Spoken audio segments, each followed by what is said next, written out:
மாதுளம்பழத்தின் வித்துக்களாக கொல்லப்பட்டோம். அநியாயம். உறுதியாக இருங்கள், நாங்கள் நடவடிக்கை எடுப்போம். 3 ஊழியர்கள் கைது செய்யப்பட்டனர். நிறுவனம் மத ரீதியான தொல்லைகளுக்கு மகாராஷ்டிரா, நாசிக். மகாராஷ்டிரா மாநிலம் நாசிக்கில் உள்ள ஒரு ஐடி நிறுவனத்தில் 300-க்கும் மேற்பட்ட ஊழியர்கள் பணிபுரிகின்றனர். கடந்த மார்ச் மாதம் அந்த நிறுவனத்தில் பணியாற்றிய ஒரு பெண் ஊழியர் தனக்கு பணியிடத்தில் பாலியல் தொல்லை அளிக்கப்பட்டதாக காவல் நிலையத்தில் புகார் அளித்தார். விசாரணையில் வெளிவந்த அதிர்ச்சிகரமான தகவல்கள்.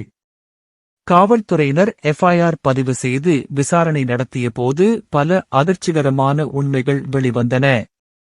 பாதிக்கப்பட்டது அந்த ஒரு பெண் மட்டுமல்ல, பல இந்து பெண்கள் அந்த நிறுவனத்தில் பாதிக்கப்பட்டுள்ளனர். அங்கு பணியாற்றிய இஸ்லாமிய மதத்தைச் சேர்ந்த டீம் லீடர்ஸ் புதிதாகச் சேரும் 18 முதல் 25 வயதுடைய இந்து பெண்கள் மீது கலாச்சார தாக்குதலை கல்ச்சரல் அட்டாக் நடத்தியுள்ளனர். இந்து மதம் இழிவானது என்று கூறுவது, கட்டாயமாக மாட்டிறைச்சி பீஃப் சாப்பிடத் தூண்டுவது போன்ற அழுத்தங்கள் கொடுக்கப்பட்டுள்ளன. பெண்கள் லிப்ஸ்டிக் அணியக்கூடாது என்றும் இந்துக்களுடன் நட்பு வைத்துக் கொள்ளக்கூடாது என்றும் போதனைகள் செய்யப்பட்டுள்ளன.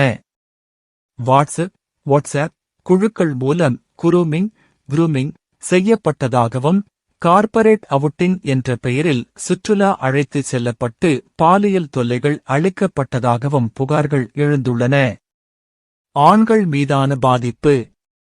பெண்கள் மட்டுமின்றி சில ஆண்களும் பாதிக்கப்பட்டுள்ளனர். ஒரு நபர் அளித்த புகாரில் தனது மதத்தை இழிவுபடுத்தியதோடு தன்னை கட்டாயமாக நமாஸ் செய்ய வற்புறுத்தியதாக குறிப்பிட்டுள்ளார். நிறுவனத்தின் போக்கு.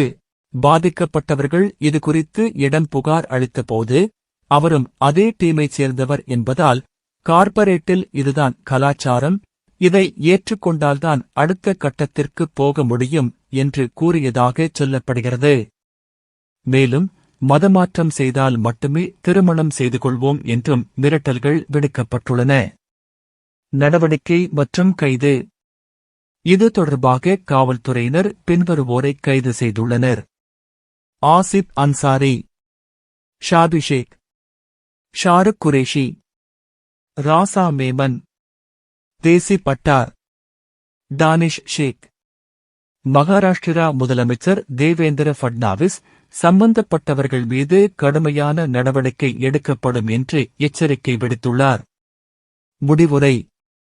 இந்தியாவில் மத நல்லிணக்கத்தை சீர்குலைக்க நினைப்பவர்கள் இப்போது மக்களுடன் கலந்து கலாச்சார தாக்குதல்களை ஒரு முறையாக கையாளத் தொடங்கியுள்ளனர் என்று சமூக ஆர்வலர்கள் கவலை தெரிவிக்கின்றனர்.